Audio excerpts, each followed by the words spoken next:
Ongietorri ProTalent podcastera, atal berri honetan murgilduko gara burubelarri ingenieritzaren munduan, ingenieritzaren alorrean, eta egingo dugu Maite Agirrezabalaren eskutik, berak 15 urte egin ditu hemen Anpon, eta oso ibilbide interesgarria egin du. Berak kontatuko digu xehetasunean guzti hori. Maite, kaixo, ongietorri. Egunon, ongietorri. Kira, eskatuko izut asteko eta behin zure hitzekin kontatzeko zein alorretan egiten duzun lan eta zertan datzan zure lana. Ni ingenieritza taldeko zuzendari edo arduraduna naiz, momentu honetan, balbulatako dibision.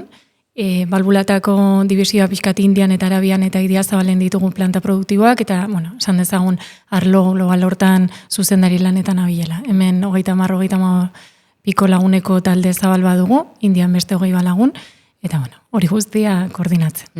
Tira, balbulez asko arituko gara, orain atal honetan, baina zer da balbula bat eta zertarako erabiltzen da? Oso simple esan da, balbula bat, fluido bat, likido, gas, kontrolatzen duen gai mekaniko bat dela esan dezakegu, etxe guztietan dugu iturri bat adibidez, hori balbula bada. Vale? Eta balbulak erabiltzen dira sektore ezberdinetan, energiaren munduan, ura tratatzeko zerbitzuetan, petrokimikan, eta beste hainbat industriatan. Eta nolako balbulak egiten dituzu hemen Anpon?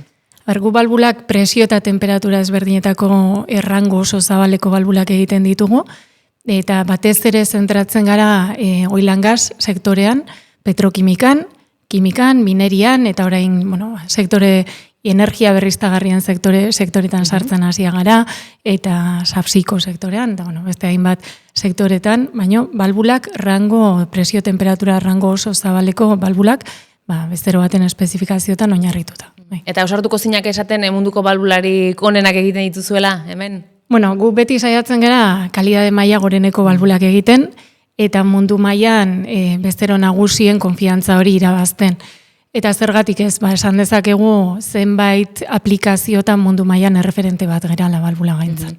Labur bat serio jarrita, ez dakit zaila den, edo nola definituko zenukenzuk, balbula bat diseinatzea? Balbula bat berez ez da produktu zaila, 30-40 komponente izan ditzake, mekanikoki ez da produktu bat zaila, baino bai presio, temperatura eta fluidoaren ezaugarrien baitan balbula bakoitzak bere ekarpen tekniko badauka. Orduan, guk gainera egiten dugu lana, normalen ingeniaritza handientzako egiten dugu lana, gero bezero final badago atzetik, bakoitzak bere espezifikazio teknikoak ditu, eta gero gure sektorean estandarrak eta arauak oso zorrotzak dira. Orduan, mekanikoki ez izan arren konplexua produktua bera, bai da gero osotasunean diseinu fase guzti hori erronka bat bidurtzen da. Fasea zari garela, zertan datza diseinu prozesu hori, ingenieritza prozesu hori balbulat egiterakoan? Lehenen diseinu kontzeptual bat garatu behar dezu, gero kalkulo analitikoak datoz, simulazioak, eta gero irudeko modelaketa, SolidWorks, softwarea erabiltzen dugu kaz munduan, eta hor dago garatu beharra irudea. Hortik atzetik lista materialazak eta planoak eta produzitzeko behar dan informazio guztia, eta hortik prototipadoa, validazioa, eta behin bat egiten dakizunean, industrializazioa, kopuru zabal batean balbula hori garatzeko.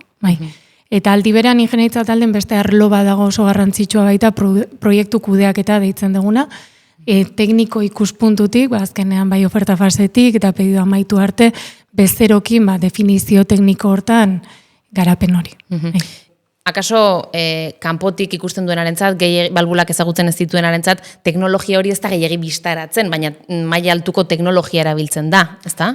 Bai, guk simulazio mailan bai mekanikoki eta bai fluido dinamikan software ezberdinak erabiltzen ditugu, eta gero CAD munduan baita ere, irudeko softwarea SolidWorks erabiltzen dugu, baina horren atzetik beste erramenta pila badaude, produktu konfiguradorek erabiltzen ditugu, produktu garapena semiautomatikoan egiteko, PLM prozesu badukago dokumentuen kudeak eta guztia burutzeko, CAD munduan bai gustatzaigu azken teknologian ibiltzea, azkenen gure proiektuetan bezeroak horrela demandatzen digu baita ere.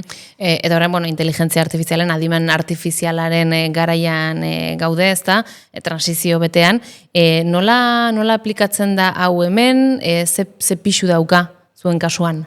Geroz eta gehiago, azkenean bai egunero egiten diren prozesu ezberdinetan efizientzia ematen laguntzen digu, eta gero datuen tratamentuan. Datu asko ditugu eta produkto prozesuak hobetzen laguntzen digu, inteligentzia artifiziala pixkanaka dator, geroz eta konfiantza gehiago ematen ari zaigu, baina bai, ja dagoeneko hanpon integratzen ari gara. Bai. Eta hanpoko beste talde batzuekin harremanetan egoten zarete, hartu emanean?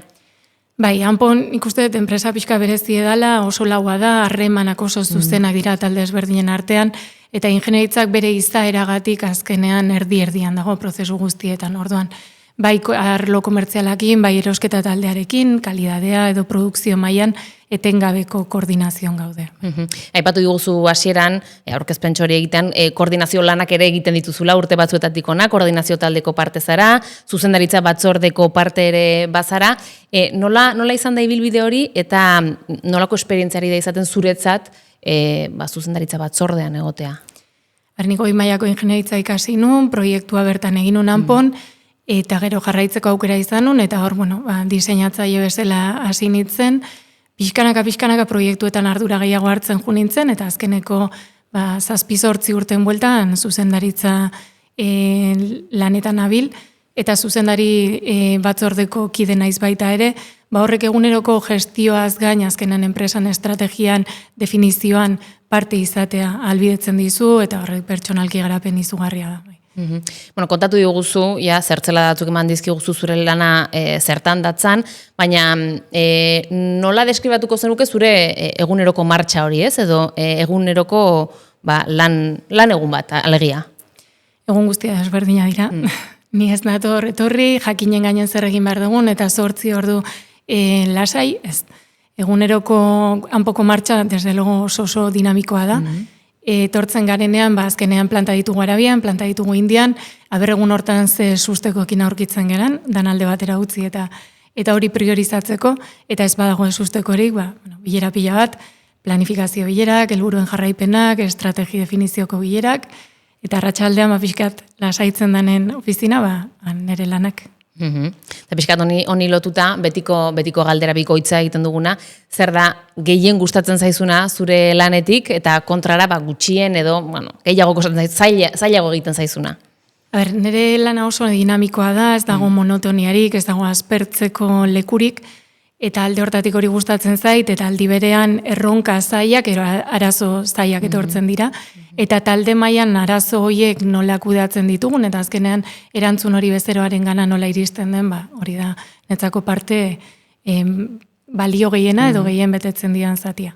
Gero talde mailan oso giro ona daukagu, eta nik uste alde hortatik gauza polita asko ditula. Hori positiboa eta gutxien gustatzen zaizuna?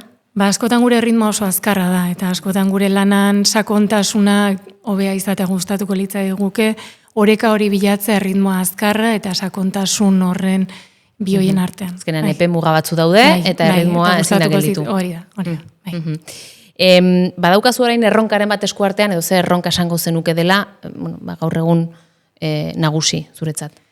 RP implantazio fuerte batetik gatoz, duela 2 urte pasa, jada, eta oraindik atzerriko plantatan implantaziotan gabiltz, orduan hor prozesuak asko aldatu dira, eta oraindik estabilizazio fase batean gaude. Orduan bai estabilizazioa, efizientzia eman prozesu hoiei, eta hortaz gain, gure bezero nagusiak espezifikazio eta estandar mailan egunero adiri da exigentzia igotzen, maila hortan prest egoteko behin da berriz gauza ekintza bain batin beharra dago, eta hortaz aparte digitalizazioa gure ekipoan zinbesteko lana da, eta hori ezin da inoiz gelditu. Esan diguzu 15 urte daramatzazula hemen, badira urte batzuk, bada ibilbide interesgarri bat, zuk nola baloratzen duzu, nola baloratuko zenuke egindakoa? 15 urte hauetan gauza asko bizi izan ditugu, bai talde mailan da bai enpresa mailan, nik sentitzen naiz aukera asko izan ditutela hasteko eta enpresak alde hortatiko oso ondo erantzun didala, lantalde ona, pertsona giro oso ona eta erlazio oso positiboa lortu ditugula, eta ni gustora nago 15 urtetako ibilbideekin eta pertsonalki eta positibo profesionalki azten lagundu didanarekin. Kooperatiba izaera hori, kooperatiba izatea, zer da zuretzat indargunea da? Zer da zuretzat kooperatibista izatea? Ni nire familiatik ez dut filosofia hori gehiagi bizi izan nahi zen ere muan ez da ere gehiagi egon, nik kanpon ezagutu hori zer dan, bi aurpegi ditu, niretzako oso gauza potentea da, azkenean enpresaren kidezea, jabezea, eta horrek bi gauza ditu, zuk definitzen duzu etorkizuna, zure esku dago, baina aldi berean responsabilitatea eta konpromisoa oso altua da. Orduan, bi hoien arteko oreka bilatzea da zaila askotan, eta lortu ezkeo pues, oso aberasgarria eta oso potentea da. Baina oreka hori lortza ezinbestekoa da, konpromisoa gurea da. Tira, imaginatu Anporen enbaixadore zarela, kanpoko bati ze argudio nagusi emango zenioke, edo ze ideia nagusi emango zenioke ona erakartzeko?